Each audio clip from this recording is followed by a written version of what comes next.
Ladies and gentlemen, ATDF Everything in That Shelf presentation.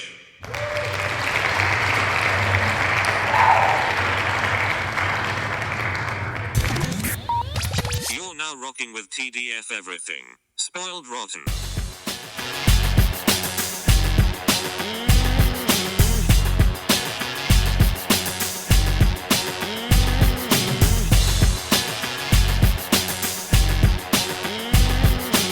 Spoiler alert. Welcome back, everybody. Hey. It's me, Daniel, And it's banned. on Spoiled Rotten. On- Sorry, you cut. So I was like, wait, did it happen already? It's fine. We'll keep it in. Don't worry. Oh, crap. Yeah, on that shelf? Yeah, we Mark? did it with no problems. Oh, just man, a couple of it's extra been questions. 0 days since I screwed that up. But I yeah, know. We're it's back been to 0 days since we screwed that up. But yeah, damn it. I feel like that factory worker, Yeah, just because you of my gotta erase internet the connect. blackboard. Yeah, and like shamefully, I'm the person that has to like write the numbers from now on. Oh, that wasn't your days fault. without an accident. No, it was. Well, That was I my mean, fault. I was like, it was internet connection. God, whatever. Anyways, today we are. You know what we're doing here? Yeah, We, Superman review Returns. movies. We're talking about Superman Returns, classics series, and this is going to be an interesting one. There's going to be a lot to talk about here. yes. Yes, I think so. Yeah. Yeah. All right. So it is the double whammy of having to talk about a movie directed by Bryan Singer and starring Kevin Spacey. Yes. So let's just acknowledge that is that's problematic in its own right. Like that. And now, since that's not really what this podcast is about, and this is me not. I want to be clear. Sure. I'm not saying like, oh, I side with these people, so I don't want to talk about it. You can understand I do not side with how they conduct themselves. Mm-hmm. Some stuff is alleged, other stuff has been confirmed. Mm-hmm. I am not happy about any of it. I do not condone any of it. But we are here to talk about a movie, not the people who made the movie. Yeah, we're here to talk about the product of these horrendous people. And that is it. Well, that's the ground rules we're setting up here. We're not talking about Singer. We're not talking about Spacey. We're talking about Superman Returns. That's the ground rules we're setting up today. Because obviously we can the discussion of those episode. That's a different episode if we want to get into that. 100%. But for sure today, setting up those ground rules, we are talking about Superman Returns today. A film that ignores Superman 3 and 4, and parts of 2, so to speak. Mm-hmm. But I will say a film I really appreciated much more this time around watching it as opposed to the first time around watching it. And that's because of this series that we've been doing, because we've been exploring the classic superhero movies, looking at Superman 1 and then 2 and then this, the pseudo third, soft reboot, whatever you want to call it. Starring Brandon Routh, obviously. Routh, damn it. Never gonna get him and Kevin Feige's name proper. Anyways, I agree with you. I also was like, well, at least I understand what people like about this time around. It still doesn't work for me, but I'm like, I get why you would be really excited about this. This movie definitely works better for Superman. Me. Yeah, it works better for me for sure, but it's still, it carries the problems that we had discussing Superman 1. It's just like it's really, really set in that realm of that world that they created there for him. Well, yeah, because the movie wants. I'm assuming this is all led by Bryan Singer, only because I know they had a Kevin Smith script, they had a McG script, they had a J.J. Abrams script, and none of those were used, and it was all led by. And you can see he has a story credit, and I know there's screenplay writers, but I would imagine this is. What you're seeing is Bryan Singer's love for those first two movies, because he gets to like redo like Ma Kent meeting Superman. He gets to redo stuff on the barn. He gets to redo a lot of stuff with this movie while it also is supposed to be a continuation of the story. Yes. So it lives in that weird world of like paying homage, but it's also supposed to continue a story. Yeah, yeah, and that's and that's what one of the like for the first time around watching it, that was the definite question I had. I'm like, why are we revisiting this stuff? We know what it is. It just makes it drag on longer. This time around, I still feel that it makes it drag on longer, but I understand better why they're doing this stuff. But it just makes it drag on that much more. I like for me, like the farm barnyard scene for sure. That was really rough. It is a movie that feels long. Yes. Again, we're probably doing Dark Knight sometime soon after this, and the Dark Knight is 4 minutes longer than this, but I feel like I could keep watching that movie. Correct. Whereas it's a this movie I'm like, well. oh my goodness, he still hasn't met Lex Luthor. Yeah. The other thing is they only meet for one scene, and then you still have like a bunch of stuff after that, and I'm like, ugh. So it's not that I feel like, oh, this movie should be 2 hours and that's it. It can stay as long as it is. It just doesn't feel paced properly for me, for my sensibility. I feel like I'm counting down. I'm like, oh man, yeah, we still got to do the coma stuff. Oh yeah, we still got to like have him stab him with kryptonite. It's all a bunch of stuff that I'm like, all right, let's get to it. Let's go. Let's do this stuff. And then when I read about like stuff they cut from the movie, I'm like, oh, this is all stuff that like I would even have watched a longer movie if you kept that stuff in, because it's more interesting. Can you give me a couple of examples of what they cut? So when whatever, the movie Superman Returns obviously is exactly what it says. It's Superman coming back. He left after Superman 2, which also I have some comments on, but like he comes back right when Lex Luthor is doing his plan of, I'm going to grow more land. That way I can be in control the way I want it to be the first movie, but this time I don't have to buy it. I can just build it. I can just make it, which causes a bunch of problems that Superman has to solve. And when Lex has his showdown with Lois, she's like, don't you have a couple more years on your life sentence? And he's like, well, yeah, he's pretty good at swooping in, but he's not so great with the Miranda rights. He's not so great at even showing up for the hearing, which you find out in like IMDb trivia that like there was a whole plot where Cal Penn from Harold and Kumar, also worked with Obama, had like this whole thing where he used to work at the Daily Planet, and he like planted evidence and made it look like Krypton had been found, and that's why Superman left. And I'm like, yeah, that's all interesting stuff that you could have dealt with, and it would have been new stuff. It wouldn't be homage. It's like, oh, like awesome. Like Superman is tricked, he leaves, that gives Lex Luthor a bunch of time to do his plan, and then Superman would come back and fix things.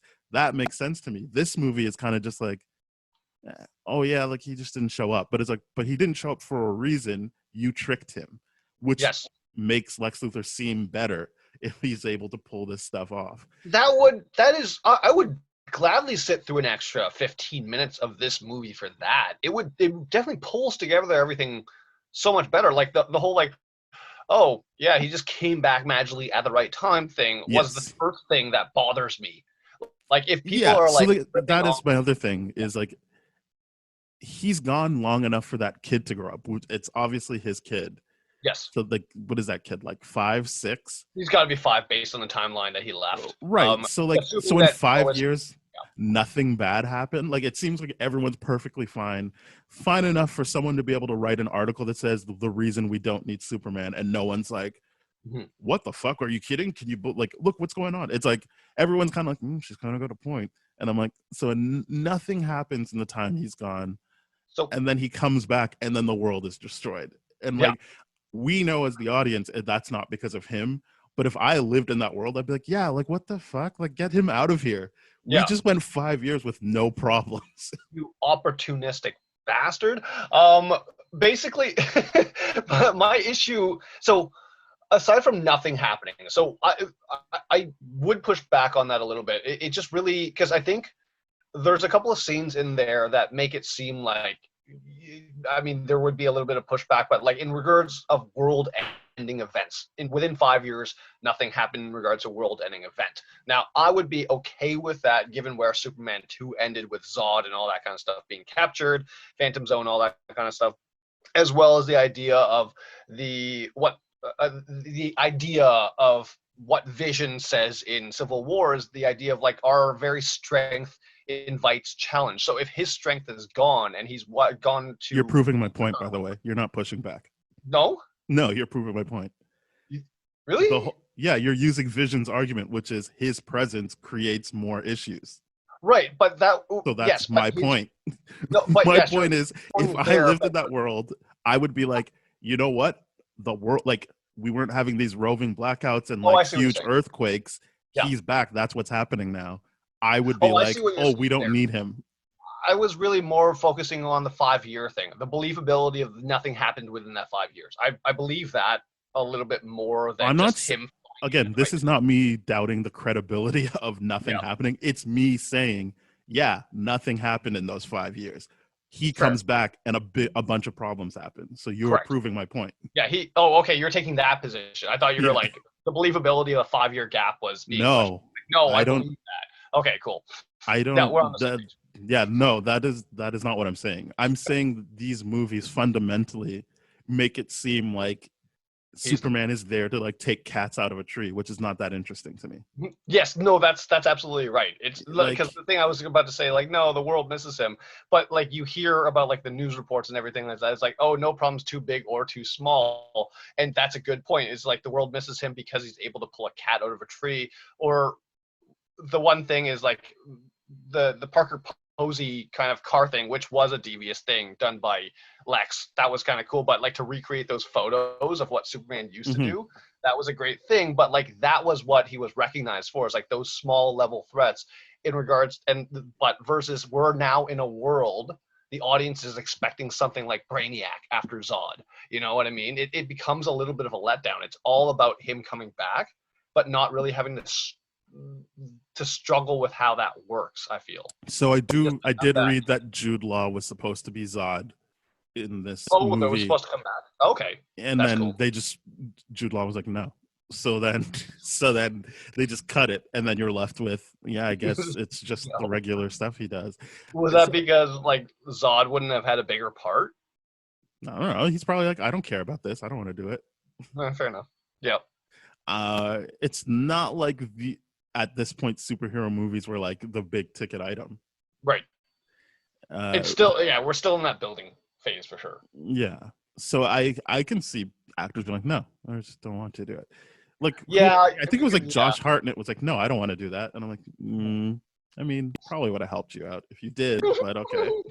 But again, knowing what they knew back then, they probably were like, yeah, I'm fine. It's fine. I don't need to do that. But yeah, like my point isn't how could nothing bad happen in 5 years. My point is nothing bad happened in 5 years, and then he came back and a bunch of bad shit happened. Yeah. So what? Like you're not really proving. I mean, obviously, yes, the bad things stop because he's there, and we as the audience know he didn't create these bad things. But the timing is so convenient that it's like it bothers me because back, and then bad things happen, and you're like, well, all right, like maybe go away. We don't really need this. And it's the whole movie is just so. It's so convenient. It's very, very convenient. Everything about it. I don't know.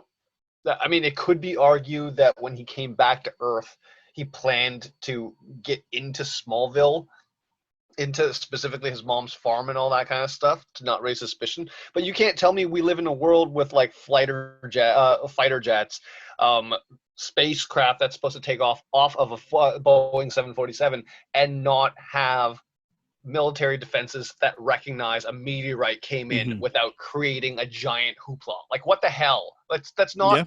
It's a big event. It's just like you would expect media and everyone to be flooding, because now we're establishing the fact that this is not continuing 5 years. It's a weird 5 years because it's like 5 years after where Superman 2 left off, but that's in a world that we're still like Nothing's digital yet. So we're expecting the audience to understand that 5 years lapsed and we're fully online, fully digital, but still like I don't know what you would call it, but like let's say NASA was responsible for monitoring meteorites coming into Earth or whatever it was. Can we honestly say that they dropped the ball and just ignored it? Like it's just I what the think, hell is going on there? well, I understand why nothing happened with that, because that scene is what I said. That's just him revisiting something. That's Yes. not. It's not really trying to create story points, because that's what I like about Man of Steel, and I'll keep most of my Man of Steel stuff for when we actually do it. But Yeah.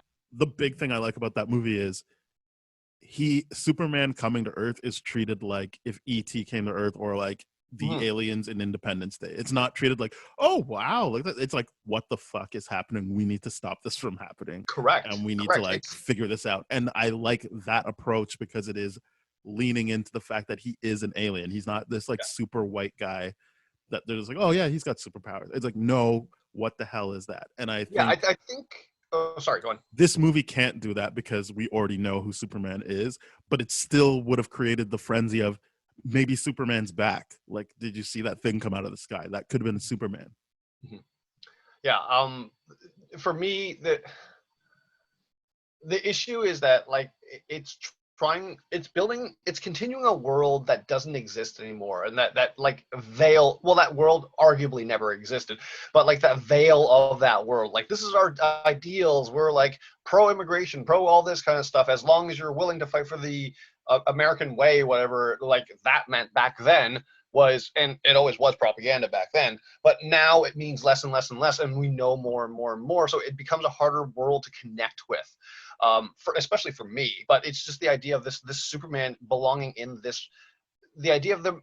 It's a weird thing. They try to like modernize it, and they took it like in a different dimension almost.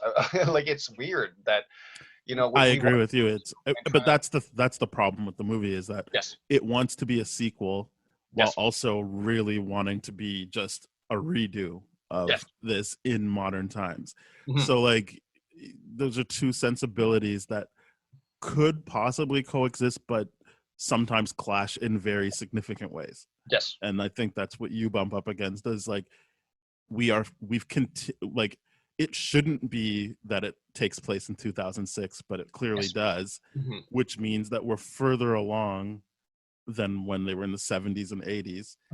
And even then, I feel like those 70s and 80s movies were trying to ape a time before that.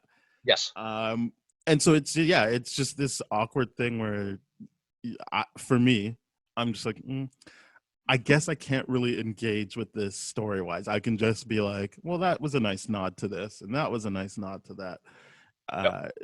Because otherwise, I would be way harder on the movie of being like, well, what? And the only thing for me is, it's weird that it's constructed the way it is, because it seems like they already had a storyline where it would have allowed for me to be like, he's gone, which gives Lex Luthor time to plot. And then him coming back could be a direct result of, oh, he tricked me. There is no more Krypton. I need to get back there. He's probably doing something terrible. And I feel like that is a better starting point than just he's back. It's a much better starting point for sure, because it solves that problem I always have where they're not really related. Like, Lex and Superman aren't really related. Like, if you just knew the comics, you'd be like, yeah, these two, like, they bitter enemies, they hate each other. I'm like, how much time do they actually spend together in these movies? Certainly not a lot in this movie. Oh, and definitely like, not. And it's just like, I don't know. Like, he seems like just kind of a nuisance for Superman more than he does like some like Joker style, Green Goblin style, like, oh, he really like knows how to twist the knife on me. I agree. I'm just like, oh, like, whatever. Okay. It's the thing about Lex in this is that if you made the Cal Penn storyline work out, then Lex seems so much more of a threat, because from an intellectual standpoint, he's just so much better than Superman, and that's always been his strength. Like the idea of like, I made a kryptonite island so that you can't do anything. It's just everything about that is brilliant. It's just the idea, and that's what makes him good. It's like, or that's what makes me get on board with Lex Luthor. It's like, look at how much work he puts, and like, or like, just look at how much he can accomplish, and he's still not considered as useful and respected as Superman. And I can feel that grudge. That's what I got about the Lex Luthor that Jesse Eisenberg did. It was like, Yes. he has all this potential, and people are still like, but Superman, like, he's great. And you're like, Yeah. fuck, Yeah. fuck It's a that guy. whole. No, like, look at what I can do. And I know they put those lines in this movie, Mhm. but they still rob. And the initial Batman versus Superman robbed Lex of that too. But then they had the extended version where, like, well, look at all the work he actually put into this. Mhm. I understand. Whereas this one just took it out, and there is no version where you get to see that Mhm. he had a plant at the Daily Planet, and that, like, I even thought, like, there was that scene where Superman's flying across the water because he got the coordinates. I'm like, oh, like, that's cool. Like, Lex must be so confident that nothing bad will happen to him because he's lined that, Yep. like, path with kryptonite, and Superman will just fall into the water and he'll get away with this. And I was like, no, that's not it either. Yep. It's still, like, whatever. Once he gets there, I get it. Like, it's still the kryptonite island, but I'm just like, you're just taking away too many, like, parts where you can be like, you can actually see the track that he laid for Yep. his plan, and it's Yep. weird. I don't get that. It's very, very weird because, especially because Lex, he's either too full of himself, and therefore that's why his plans fail. Because, like, but his plans are so smart that they work too. But it's just like he has this critical one thing that he forgets about. And in this situation, it's like, okay, I'm gonna bank everything I have on one knife wound, on one stab wound. You know what I mean? It's just like, and it's like in the side, like, and I know that is definitely like an homage to Jesus thing. There's definitely a lot Mm-hmm. of visual imagery about the connection with Superman. But honestly, like, you got to think, if you're really wanting to get rid of Superman, you're gonna do like something much more crazier. I mean, Like, I think he did exactly what he needed to, because he would have got away with it. It's just this movie decided, in this movie, Superman has like 3 sidekicks, which right. I don't think is really.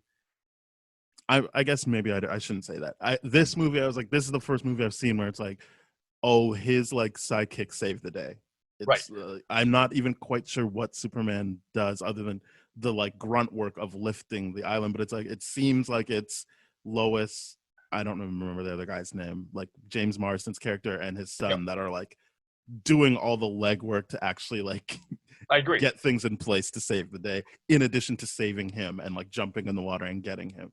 So I agree. he's saved. And Yeah, so because that's the cool if influence that's the way you want to go with it. But it's like, I would, and this is where that meta thing of, like, if you are thinking of the Lex Luthor from the other movies, yeah, he's not thinking like, oh, well, Superman has a support system. He's probably thinking like, he's the one that saves everyone. So I Mhm. just need to take him out, which is what he does. Yep. The the this makes me appreciate the Jesse Eisenberg angle that they worked up a lot more. It makes me appreciate the Jesse Eisenberg casting a lot more. And we have to talk about this when we get there. But I mean, well, we've already talked about this because we already did Batman versus Superman. But the idea of him being Eisenberg being like, look at what I've accomplished.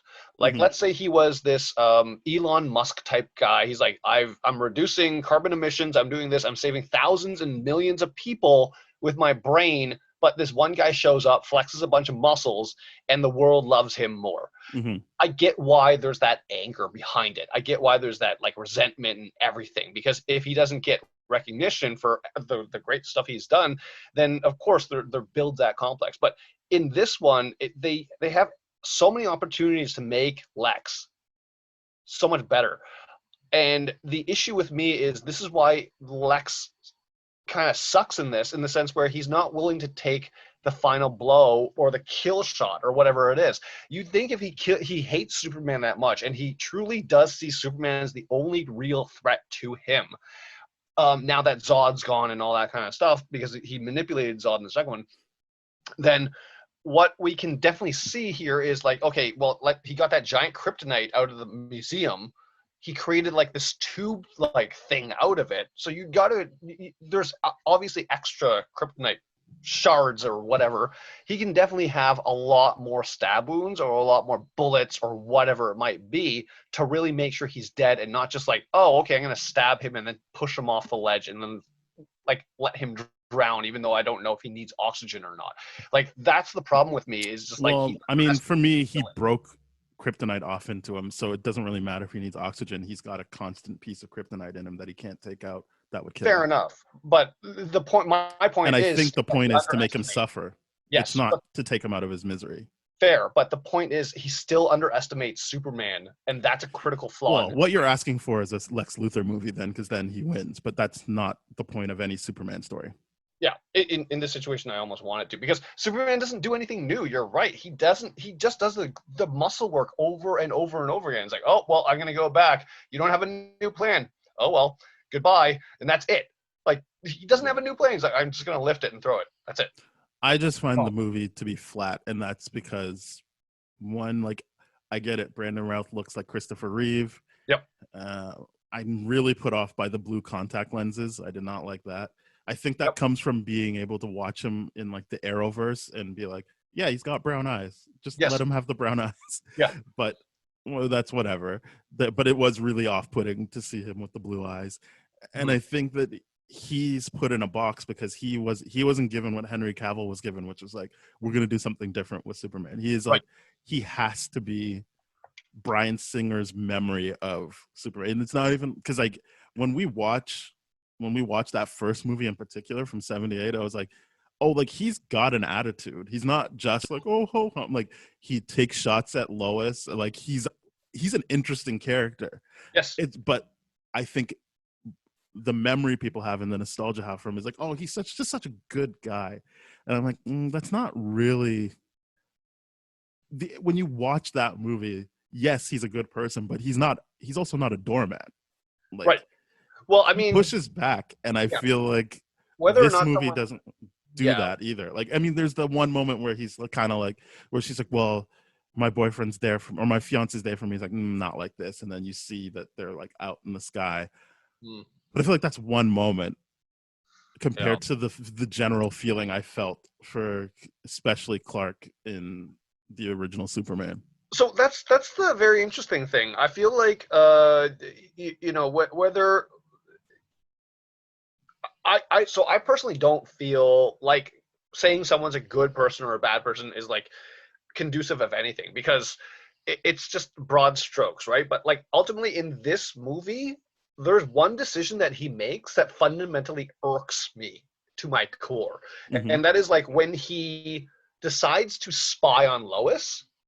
I hate that so much. He invades her privacy without like no consent and all this kind of stuff. And he just like listening on conversations and all that kind of stuff. And then just like, what the hell? It's not cool. Like he should really know, like this is where one of those situations where I'm like, he needs an Uncle Ben to be like, hey, with great power comes great responsibility. You can't do that shit. That's not cool. Yeah. And I really didn't like that part. But I mean, like, yeah.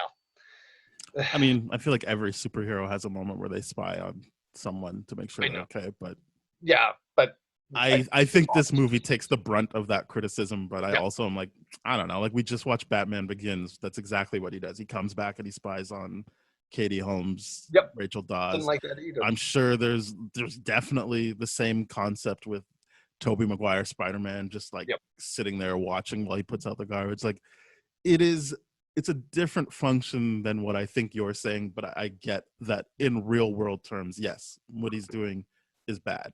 Yeah, but because I'm also like that is a big part of Superman. He hears everything, and we also know that like a big part of it for him is anchoring himself with either his mom or Lois. That is baked into the Superman thing. So I don't know what you do with that, because that's just what he does. Because I get why the device is there, right? It's to be like, even a god can be having like a real human moment of vulnerability and want to abuse their power. I get it. It's just like, it's still a decision. It just irks, like I said, it just cringy. It irks me. I'm like, I don't like it.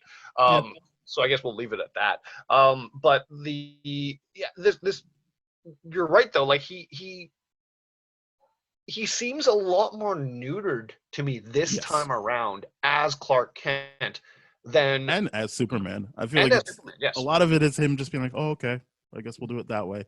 Yes, he has his moments where he's like, I gotta fly off, but it's like that moment where he's like saving Lois from the water and then he hands her off and it's just him kind of like, so I guess we're done here. And Yep. the fiance's like, all Yep. right, thanks.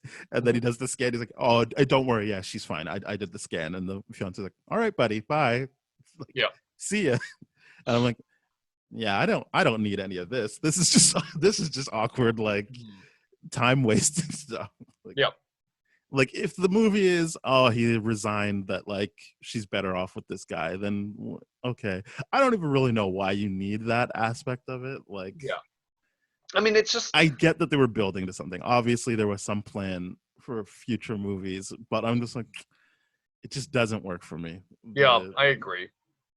It doesn't work because the only thing is you just feel bad for Richard White, who's James Marsden's character, because like That is he's kind of done- James Marsden's thing, Yeah. though. Like he's the guy that you're like, he has the woman at the beginning, and he will not have her at the beginning. it is definitely his thing. He plays that guy that's like It's like Cyclops. yeah. This movie, I just watched Straw Dogs, which is him and Kate Bosworth again. What's the other, like Westworld? Like he just plays a robot that has to live that over and over again, and you're just like, Oh, really? yeah. You're I just don't like, know about.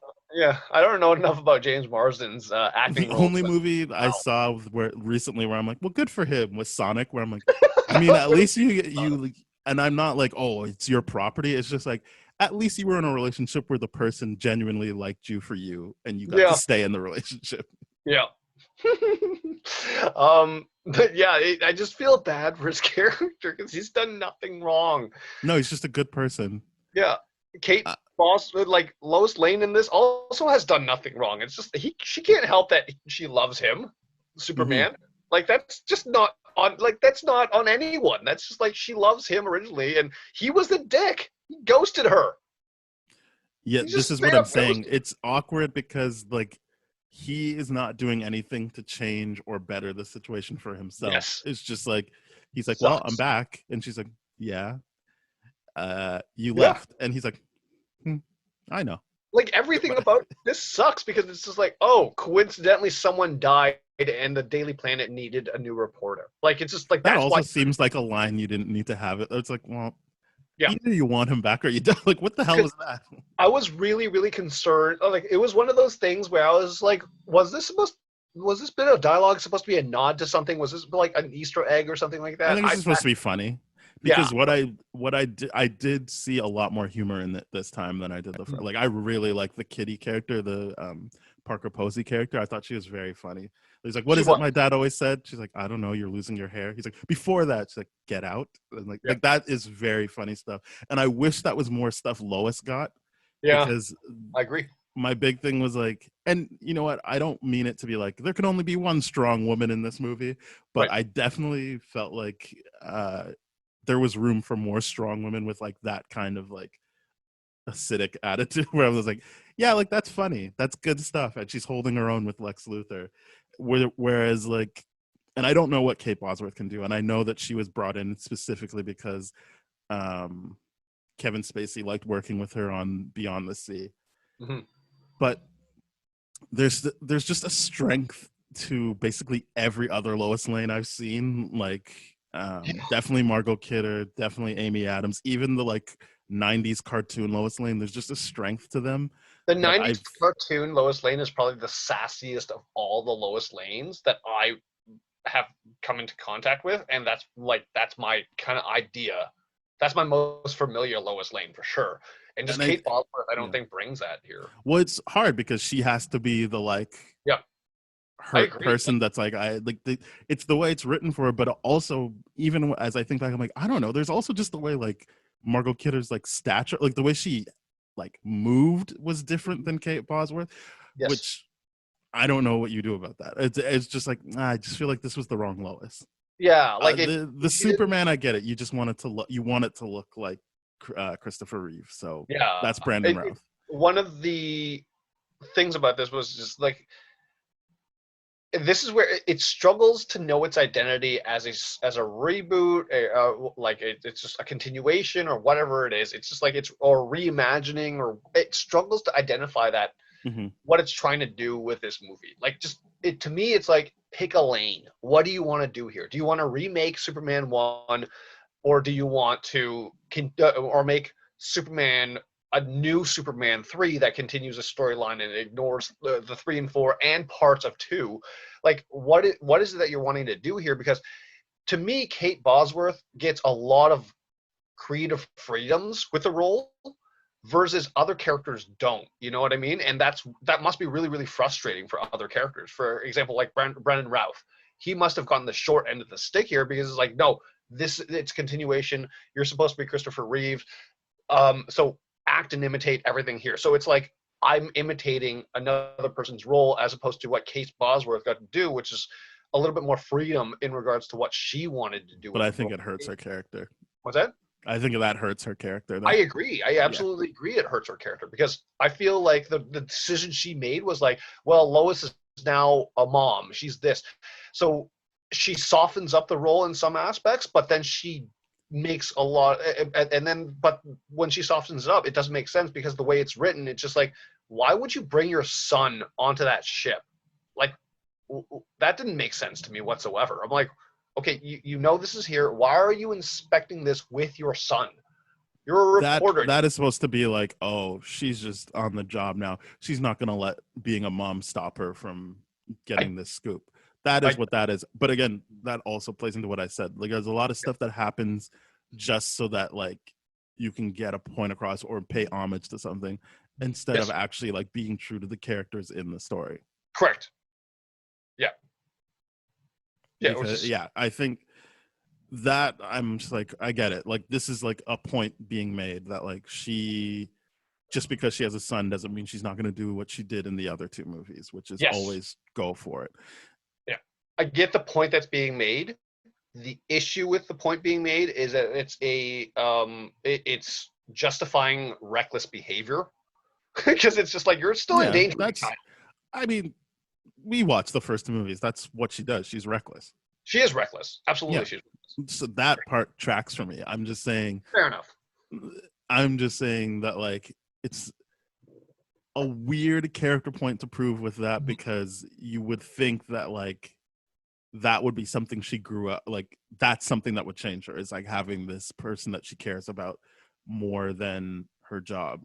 Yeah, I agree. But I guess they don't want to do that, and that's fine. I don't like I'm not putting judgment on that, but I do think that the character, and this is what I mean by paying homage, is someone that would do that in the past. I just don't know that I believe that person who is that smart would then have that lapse in judgment if she actually had a kid in that continuity.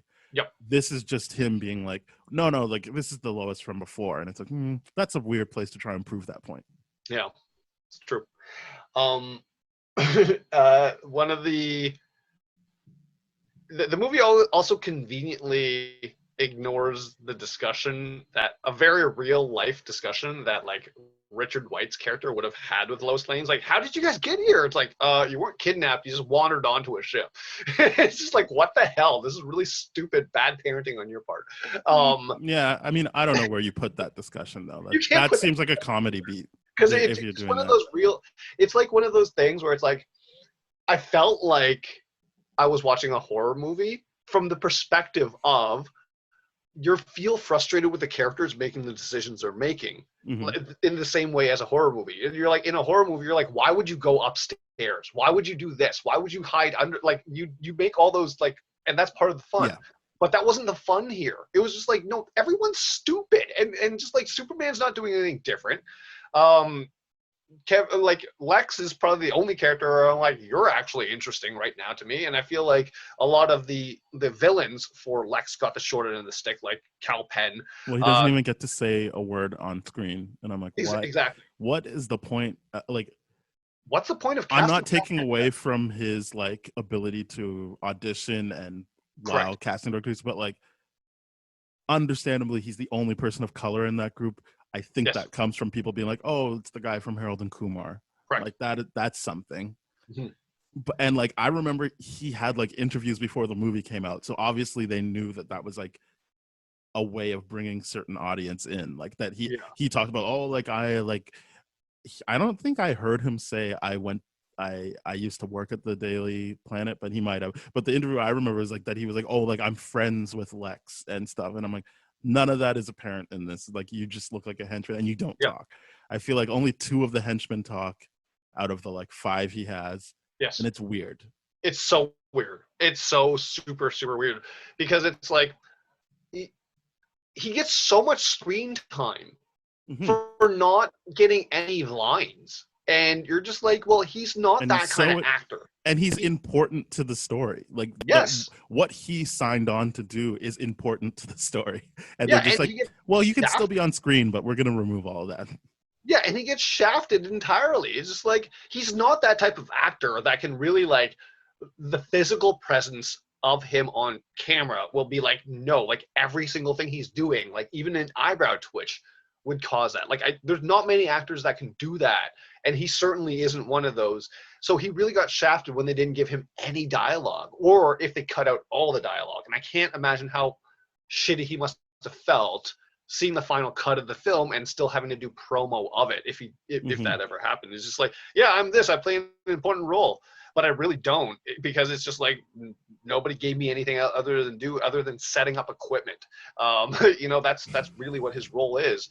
It's a real um head scratcher. I yeah, do not know like what even the happened. Brutus guy, he gets more consideration as a character, like the idea That's the of guy like, with the John Wayne Gacy clown tattoo. yes, Okay. yeah, like the idea of like him being like that scary physical threat, and he's playing like heart and soul duets with the kid. I'm just like, this is really psychologically like really messed up right now. But I also And don't really get what was supposed to. I get that it's tension, but I don't know what his game plan was. Was it just like I can do that too? I don't know. I just thought that, like here's a psychopath. This is interesting. Let's watch this. Versus like Cal Penn's character is like, you're getting a lot of screen time, dude. I'm happy for that. But you get shafted because you're not providing a different role of the henchman. You're just like the gopher kind of guy, it seems like. And that Yeah. sucks, especially with the way he was written. So I feel really bad for him. Um, yeah, I feel really Also, Perry White was supposed to be played by Hugh Laurie. Yep. So that's cool. But then House got really big and he couldn't do it anymore. right. I still like Frank Langella. He's a good actor. Yeah, the Perry White character didn't really do much for me other than like the whole like, no, I it have was very never cared about Perry White until Lawrence Fishburne played him. exactly. That's 100% true. So like this isn't even me being like, oh, that sucks. He was so good in the first 2 movies. I'm like, nah, I didn't even remember which one. Yeah, he's like Gordon in the fucking in the Tim Burton and Schumacher ones. Yeah, Yeah, it's just exactly. like, well, he's a non-issue. Like you don't care about Gordon in the movie format until Gary Oldman shows up, really. Yes. Yeah. And that's the exact same thing here.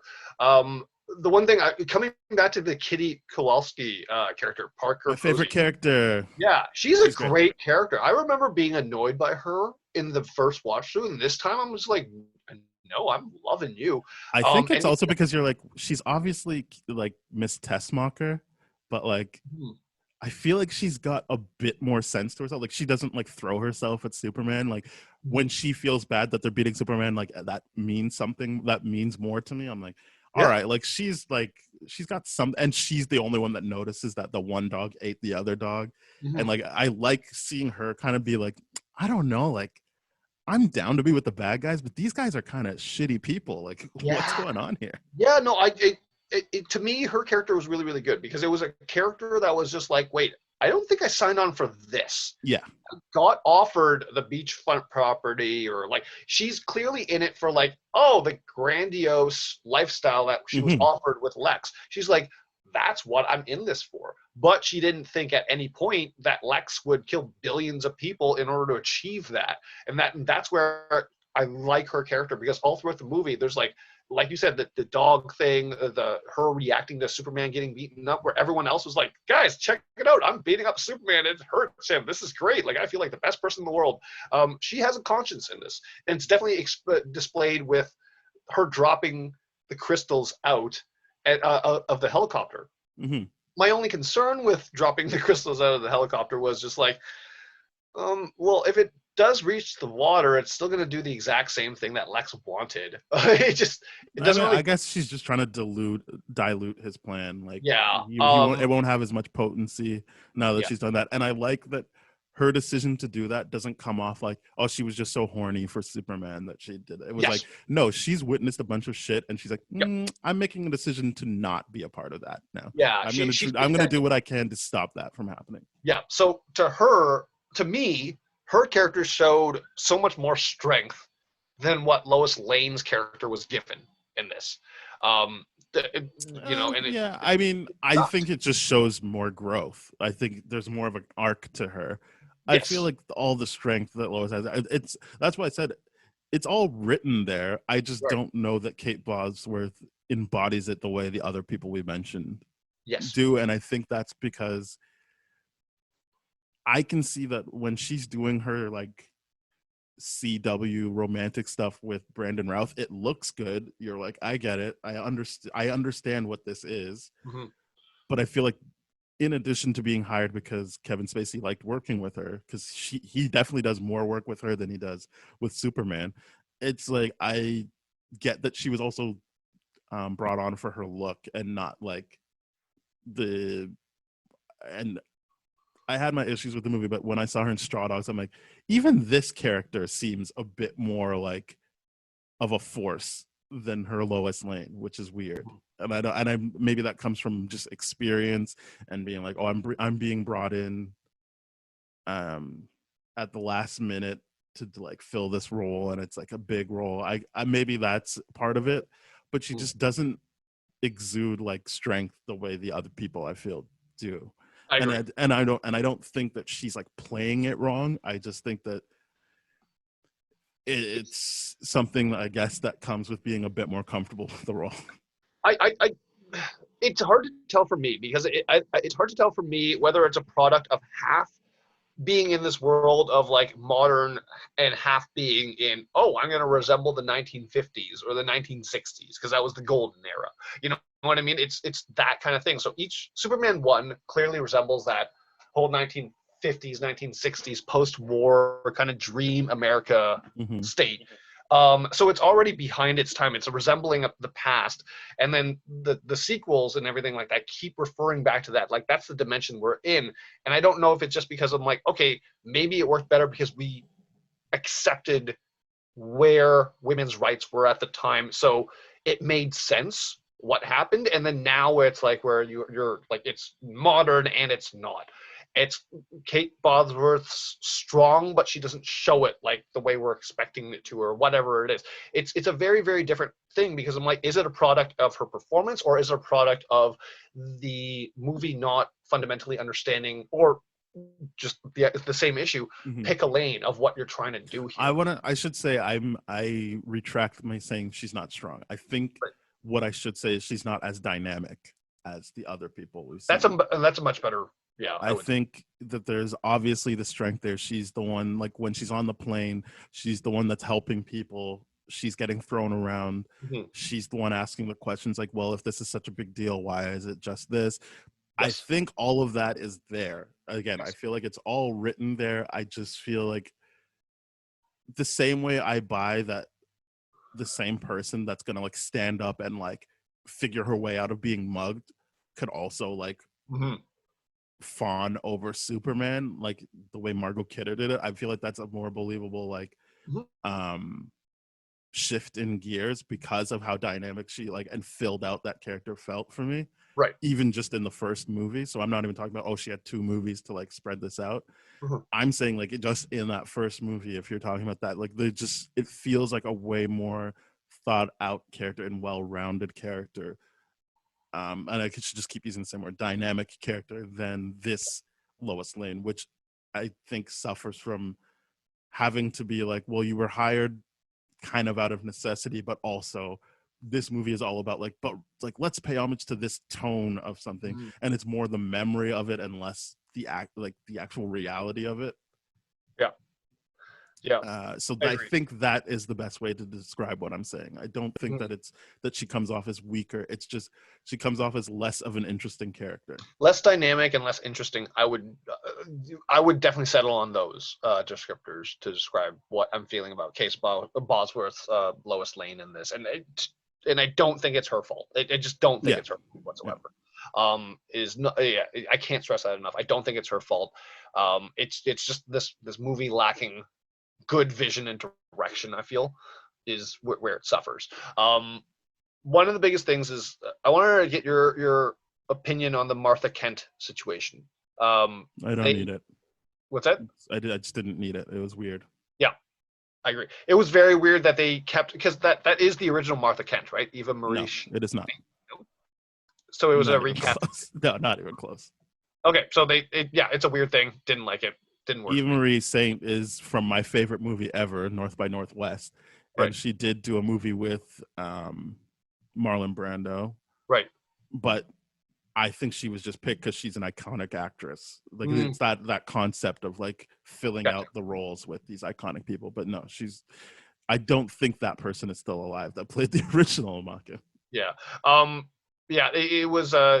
It's probably one of those like nods to like the generation that did watch it. It's like, hey, this actress was popular in your generation. Like, and to Right. the people that are Yeah. like, I just think that because I remember they focus on her when he's in the hospital. I'm like, oh, so she's gonna like go like inspire him yeah, because that's the first person he went to when he came back. And I'm like, no, she's the, not.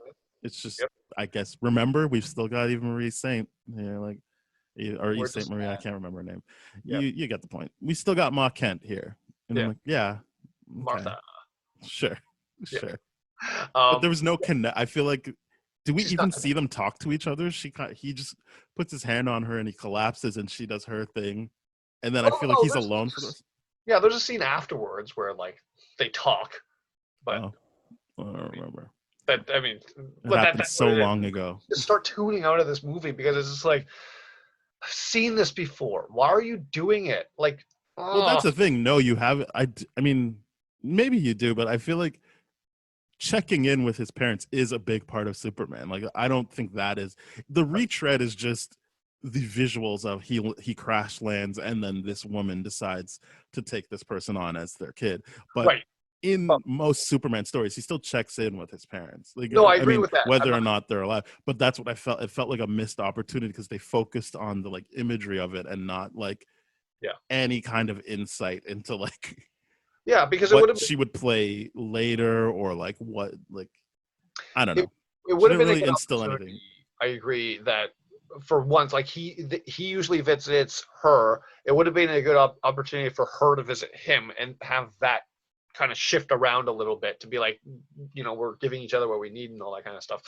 But it's just she's not connected to the whole story. And when I mean like that whole area, we've done this before, is like the visuals, the whole energy of what that whole like scene ish section of the movie is like, oh, we're revisiting this part, so I just like tune out a little bit more rather than look for something new. Hmm.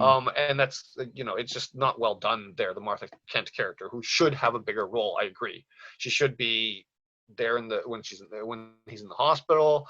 That was primarily it for me. I just didn't appreciate what they did for him. Yeah, that Yeah. would have been a nice time to just introduce her to the Mhm. movie. Like she's the one Yep. that comes to the hospital and kind of gets him out of his coma. Mhm. I guess it The would be weird for him to be back and you never like see her until that point. Yeah, yeah, I, as someone who's not that into Superman, it wouldn't have mattered to me. I would have been like, yeah, okay, cool, his mom's back. But yeah, I can see fans being like, what? So he like Martha has no like opinion on this. So yeah, yeah, I guess they pieced it together the way they needed to. I guess. yeah.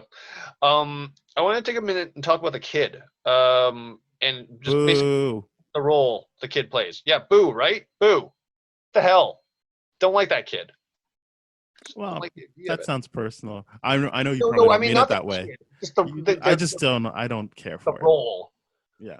The role, not the actual, not Jason White. Oh no, I Yeah. mean Tristan Lake LeBeau, because that's the actor's name. Not Yeah. that. Yeah. Yeah. It's not like a Diego Luna situation where you're just like, I don't like that guy's face. This is a situation where I'm like, the role was weak. It sucked, and just like it didn't have that emotional connection, that moment you're hoping to get with Superman. It's just like, oh well, he has that moment when he's sleeping in it and all this kind of stuff, but you're kind of hoping for something a little bit more acknowledged. You know what I mean? It's just the idea of like, oh, Superman's come full circle now. He's like, now he's the father and the son and all this. I'm like, cool, yay, hilarious. But like, go somewhere with it. It just doesn't do I much. don't think that works then. I mean, this time around, I guess I feel like the kid is acknowledging like, oh, that's clearly my dad. But I feel like the idea is he's stepping aside so that Richard can raise his kid. Yes. And No, I feel like you can't really, then he can't play he can't be the Pa Kent. He can be the Zor-El to this kid, which is at a distance, hey, here's some advice, bye. No, I fully get that. It doesn't work for me whatsoever, because it just makes me feel worse for Richard White, James Marsden, because like now you're really a cuckold from the perspective of I mean, and you're like really just like watching Lois. Not like really, because he stepped in after the fact. He's not a cuckold. Yeah, That's he not did step in. that's not what cuckolding is. No, I know. He I'm stepped just in using after that the fact. for sure, but He's just a stepdad. yeah, he's definitely stepped in, and oh God, it's rough, because I feel rough for it, because like the kid acknowledges Superman more than he acknowledges the father that's been raising him. It's a situation where it's like, Guardians of the Galaxy, where it's like, oh, you're my biological dad, you suck, but you're Yondu, you're my daddy, you're the guy that raised me, you turned out to be way better. Like, it's just like one of those situations where you're kind of hoping for that, but it just to be fair to the kid, he's fucking meeting Superman. Like, I can see why he might be a bit more interested in that. But I think what the movie is setting up is that whole Pa Kent Zor-El thing, or Jor-El. Is it? So I don't remember. You know what I'm saying? Yeah, he's the Marlon Brando now. Like that is the paradigm they're setting up for this kid. Is that he also has two fathers? Yes. And he takes what he needs from both of them. Correct. So that I don't need, but I also can't be like, that doesn't work. I'm like, I get it. If that's what you're into, like, I understand how that helps justify, and it gives something for Superman to do different in the next movie if he has that responsibility as well, because the other movies he doesn't really have responsibility outside of like I want to be with Lois Lane, right? If he knows he has a son and he knows this person has the same powers, that's something interesting to move forward with. I would be fine if they never did it, but since it's there, I get it. Like I understand what's going on. Yeah, just because it creates many more issues. But I'm glad this movie did not get a sequel. But out of curiosity, if it did get a sequel, did you know where they would have gone? I mean, they definitely would have gone more with a kid, developing that much more. I mean, they can't ignore the kid. No, they can't. Yeah, it's just. Was there any rumors of like anything that was like? I'm sure there was. I don't know them. I just don't care enough about it. It's just the movie didn't work. It just failed to find its purpose. Didn't have a vision. I think it did have a vision. I think it had its purpose. It just isn't for us because we're not Superman fans. I think we've already established it is to continue the storyline from 1 and 2, which it does, and to also be an homage to all the stuff people like about Superman, which it does. Mm-hmm. So whether or not that's a satisfying movie for you or me becomes relevant, because if all you're saying is, did it accomplish what it wanted to? Yeah, it did. Yeah. The question is more, should it have? That's true. That is very, very true. Should it have is a much better question. But I would say that it, especially after just in recent memory watching the first 2 movies, I understand the appeal of this movie. I understand it. I appreciate it much more. It's a very expensive way to tap into that nostalgia, and it was the highest grossing DC film, I think, for a while. Even though it didn't make a huge amount, it still outgrossed Batman Begins, and then obviously Dark Knight comes and changes all that. Right.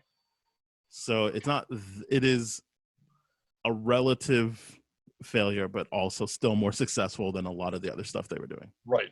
I think it was like the most successful thing they had since '89 Batman. Mm-hmm.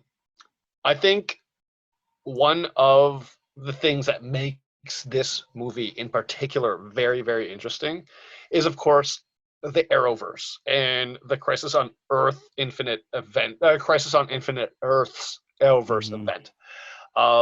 So for those unfamiliar, the CW has the Arrowverse, which I think they're going to rename pretty soon because Arrow's no longer there and Supergirl's like done after this next season. But the point is they've set up their own like crossover kind of universe and all that kind of stuff. And yeah, and those are great crossovers. Like I am so behind on it, and I want to play catch up just for those crossover events alone. Anyways, the thing that's interesting here is that Brendan Routh, who plays a different character, Ray Palmer, the Atom in the Arrowverse, also had in that crossover event reprised his role as this version of Superman. The Kingdom Come one. The Kingdom Come Superman, yeah. So he had a black belt, a shield, black background, like all that kind of stuff, and Lois all that kind was of. dead. He killed Lois the Joker. Dead. Yeah. So it's I think it's very, very interesting, that like that kind of stuff that happened there. I think the issue with this Superman is like everything you think of, you don't see the most interesting stuff that they talk about on screen for him. Like everything that we come to expect now, like where's Brainiac, where's like this person, where's like the Crisis on Earth events and all that kind of stuff. But we're just told that, oh, this is the Superman that goes through all those kind of stories. And we're just told, yeah, it happens. It happened. And it was just like, damn it. How? Like, my question is, do you see this version of Superman becoming the version of Superman that they did on the Crisis on Infinite Earth event? Like that. Did you see it? I didn't. And that's why I'm asking. You should see it. Like, you wouldn't have that question. Yeah. But that's why I'm asking you, like, did it work for you? Yeah. Because I didn't. Like, I'm not really quite sure what you're asking because it's, like, yeah, if it like it, there's no real like tracking to be done. Right. Do you believe that he loves Lois? Yes. Do you believe it would fuck him up if she died? Yep. And then there you go. Fair enough. That's because like that's what that is he comes back, he's just kind of like, when he realizes, oh shit, she died, oh, I'm not happy about that, and that's that. There isn't really like, it isn't really something that you're like, how could they possibly get from this point A to that point B? It's like, that's a pretty simple way. Like he is the same character. So my question was more along the lines of, because I heard that he goes through a lot and like the angle that they were going to take. I just read the plot lines and all that. Again, I haven't watched it. I just was really curious about your take, if you had watched it, on whether or not. I just like it. I think it's all fun, but I think you should just watch it. There's no real merit in me talking about it, really. Like, you'll experience it for yourself. I think that you'll also realize that it's not as built up as you think it is. But I do. It serves its purpose. It's very fun for what they're doing. Right. But you also need to remember it's an episode of TV. It's not a committed, like, they're not committing to that storyline for the whole arc. Correct. It's an episode of TV. So, yeah. No, I get that. I just think that this is one of those situations where, like, and this is where, like, DC becomes very, very interesting because, of course, in the Arrowverse, in that Flash episode, there is the meeting of the two Flashes, like the Ezra Miller DCU, or whatever you want to call it, the Justice League version of Flash with a TV version of Flash. Like, that is really, really cool to me, and that was wild. So it's the DC universe does stuff really, really cool with its multiple like Earths and all that kind of stuff. And it's just a nice little moment if everyone's interested in what kind of happens with this Superman, considering the fact that they didn't. Well, they're obviously not continuing this version of Superman. They're doing the Henry Cavill thing if they ever do it again.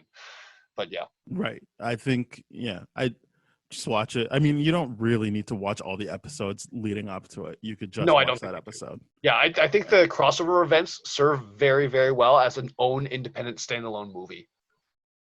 I think they, For the most part, yeah. from the ones I've seen, for the most part, yes. But Yeah, I mean, they do you're fit right. into the overall story arcs and all that. But they are cool events. I do like them. Yeah, just watch it. I don't.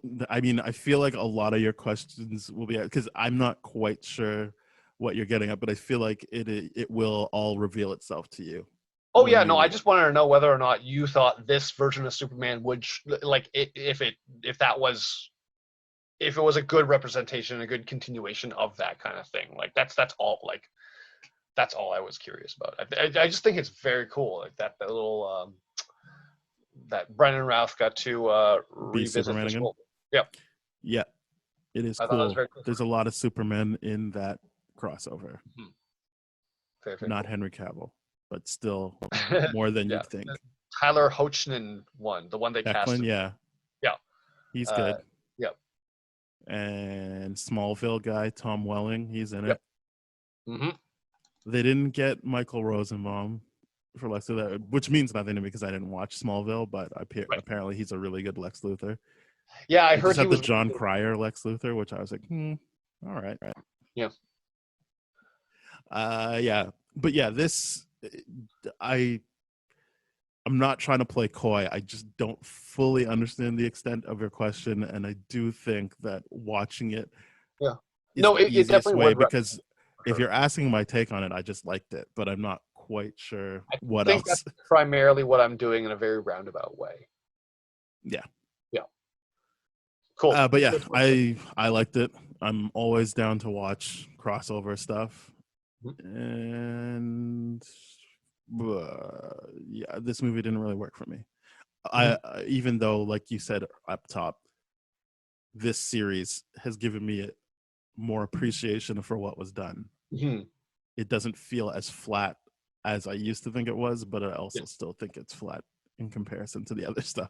Correct. That's exactly how I feel about this now. Is just like, okay, I see the vision, direction, and all that kind of stuff. It really fumbles based in the era that they're trying to do. I almost wish they try to make this a period piece instead. Mm-hmm. Like if they made it a period piece, if they focused in on, okay, so let's assume, for example, Superman 1 and Superman 2 occur in the 50s, 60s, like around that cusp. Well, I think they are happening in real time. It's just Smallville is this idealized thing that looks like the 50s, but they are happening just in real time. Fair. So Superman takes place in the 70s, which is when it came yeah. out. So, okay, the 70s. But then to jump forward and then to say, like, oh, it's been 5 years. And, like, that is just... I wish it would track and like, okay, then put it in the 80s, like make visuals and all that kind of stuff cues to the 80s. If you made it a period piece, that's more believable. The idea of like a comet, a meteor crashing on Earth, and not like having a media frenzy as fast is to me a little bit more believable. You know what I mean? But I guess what I would say to that is like, what does that make it a better movie because they have the media frenzy? It would to me. Why? How does that play out? It makes me think stuff like, oh, that's excusable for that time era or something like that. It would just make me forgive so many other things. Like I cannot. The idea of like, oh, okay, you legit just like had this meteor crash. We're in the current day.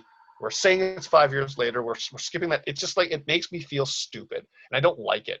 It's just me complaining about something. Really. Why do you? I'm not trying to like fuck with you. Why do you feel stupid? Wouldn't you just feel I wouldn't. I shouldn't. Yeah, that's not the right word. I don't feel stupid. Yeah, you shouldn't feel stupid. Feel confused and flustered and frustrated. I don't feel stupid. I just feel frustrated. Okay. That's it.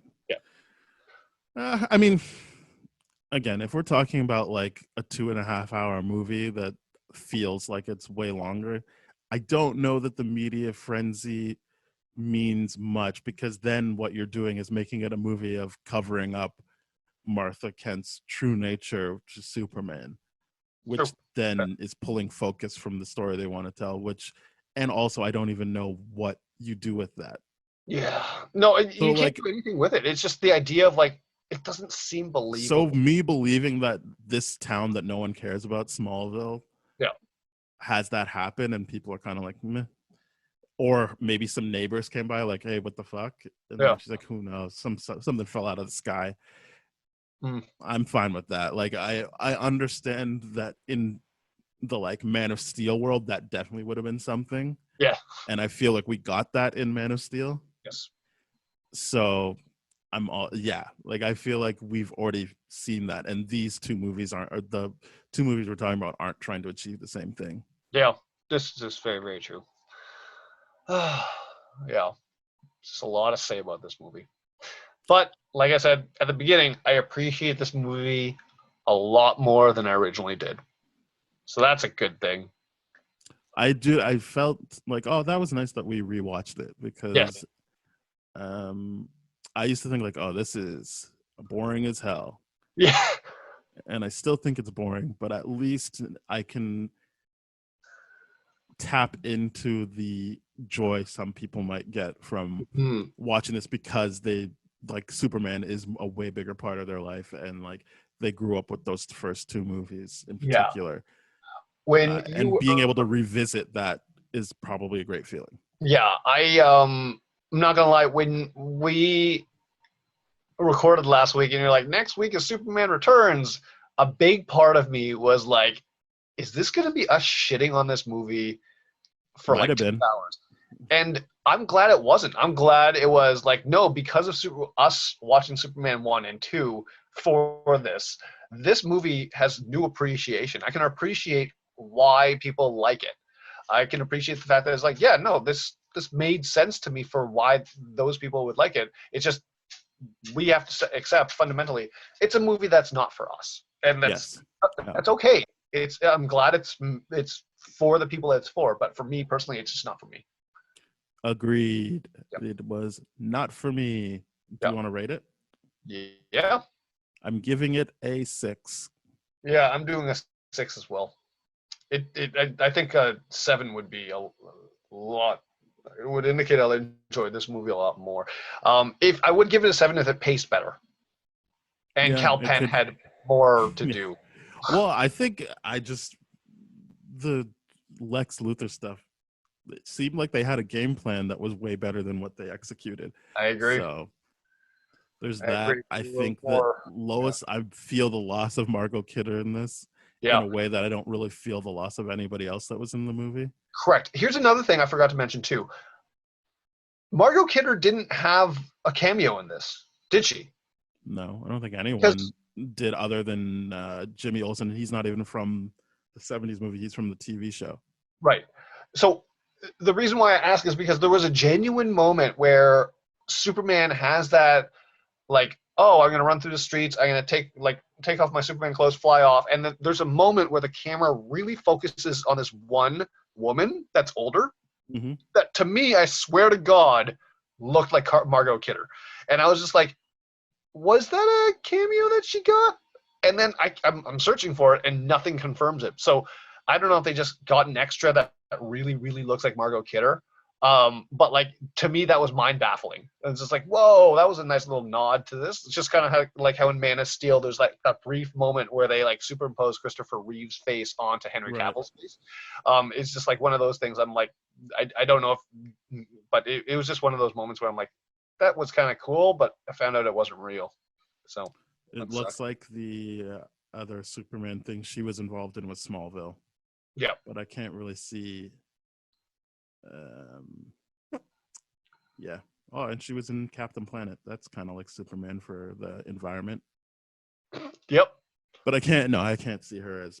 I don't see her listed in I don't see it. whatever this movie's called, Superman Returns. Yeah. Yep. Good times. So yeah,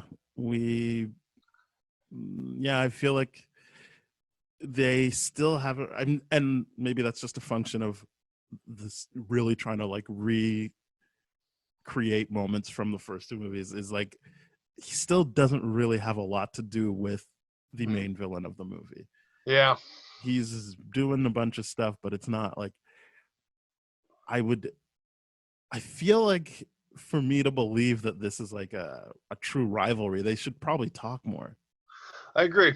Like, I know, I get it. He can't punch Lex Luthor, but they had a perfect thing where he's there with, he's on a kryptonite planet, so I believe, like, yeah, he's not going to be able to just flick Lex Luthor.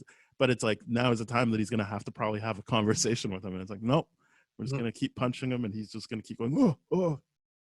And I was like, all right, fair enough. Yeah, it's. But yeah, it is better than I initially thought, but still flat. And it's not for me. And if you like it, I understand. Not that you needed me to understand that. It's just, I'm not saying like I can't believe anyone likes this. It's just not for me. We're glad that the people that like it for the reasons that they do. Exactly. And we, this time watched around, we understand better, and it makes us like you better. No, I'm joking. You like what you like. Yeah. Just do what you do. That is a total joke on my part. Yeah. So yeah, and if you like, you what? Strong sixes all around from us. Week 6. It's like barely at 6 for me. I'm just trying to be more positive. No. Yeah. All right. Yeah. Very cool. Yeah. So if you liked this episode, well, you're in luck, because we are part of That Shelf Podcast Network, as Ben said, which means there's other great podcasts just like this, like, well, not just like, but same quality or even better in some cases, like Bad Gay Movies, Black Hole Films, Changing Reels, Composers, No Budget Nightmares, What a Great Theme Song, and more. So please head on over there, thatshelf.com, hit up the podcast section, and jump into a world of great podcasts. If you want to hear more episodes from Ben and I, past the 60 mark, I believe, then you should go to tdfeverything.com/spoiledrotten. If you want to interact with us on Twitter, we're at tdfspoiled. Our email is spoiledpodcast@gmail.com. We are on, I think, we just got added to Amazon Music. We are on Spotify, Stitcher, iHeartRadio, Radio Public, Apple Podcasts, Google Podcasts, a bunch of great places. So please rate, review, subscribe on those podcatchers, whichever one you like, and share with your friends. Amazing. What about you, Ben? You have anything to say? No, that's about it. Stay safe out there. Be good to one another, and yeah. Lovely. It's a nice positive ending. Yep. Bye-bye, everybody. Cheers.